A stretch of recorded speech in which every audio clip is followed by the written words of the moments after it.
अब यह सिद्ध करना आपका काम है कि आपको उस निर्णय में विश्वास है जो आपकी सरकार के एक न्यायालय में दिया है। तो अब यह सिद्ध करना आपका काम है कि आप उस निर्णय पर विश्वास रखें जो आपकी सरकार ने ही एक न्यायालय में दिया था कि हम युद्ध करते हुए गिरफ्तार हुए हैं। आप अपने कार्य द्वारा इस बात का प्रमाण दीजिए। तो आप भी वही कीजिए, हमें फांसी ना देकर गोली से उड़ा दीजिए।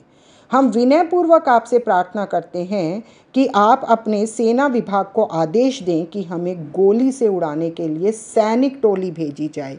जैसे युद्ध में सैनिक टोली भेजी जाती है युद्ध करने के लिए, उसी तरह से हम आपसे प्रार्थना करते हैं कि आप भी सैनिकों की एक टोली भेजें और हमें गोली से उड़ा दिया जाए।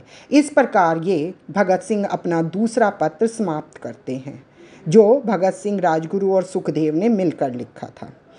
फांसी के ठीक एक दिन पहले 22 मार्च 1931 को सेंट्रल जेल के ही वार्ड नंबर 14 में रहने वाले बंदी क्रांतिकारियों ने भगत सिंह के पास एक पर्चा भेजा। फांसी से एक दिन पहले उसी लाहौर जेल में जो और क्रांतिकारी बंदी थे, उन्होंने भगत सिंह के पास एक पर्चा भेजा। सरदार, यदि आप फांसी से बचना चाहते हो तो बताएं, इन घड़ियों में भी शायद कुछ हो सके।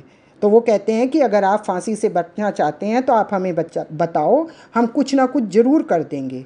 भगत सिंह ने उन्हें यह उत्तर भेजा। तो भगत सिंह ने उन्हें क्या कहा? साथियों, ये भगत सिंह का तीसरा पत्र था जो फांसी से पहले लिखा गया था।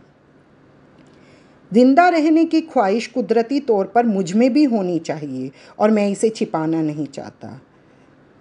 मुझे पता है कि मैं जिंदा रहना चाहता हूँ हर इंसान की तरह, और इसे मैं छुपाना नहीं चाहता। लेकिन मेरा जिंदा रहना एक शर्त पर है।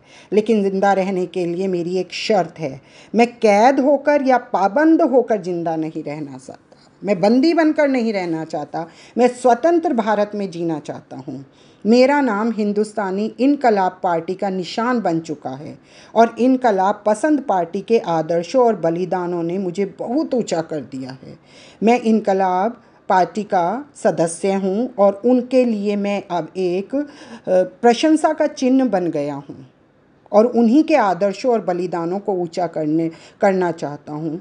इतना ऊंचा कि जिंदा रहने की सूरत में इससे ऊंचा मैं हरगिज़ नहीं हो सकता, और उनके आदर्शों को मैं इतना ऊंचा करना चाहता हूँ, और अगर मैं ज़िंदा रहूँगा तो उन आदर्शों को मैं ऊंचा नहीं कर सकता।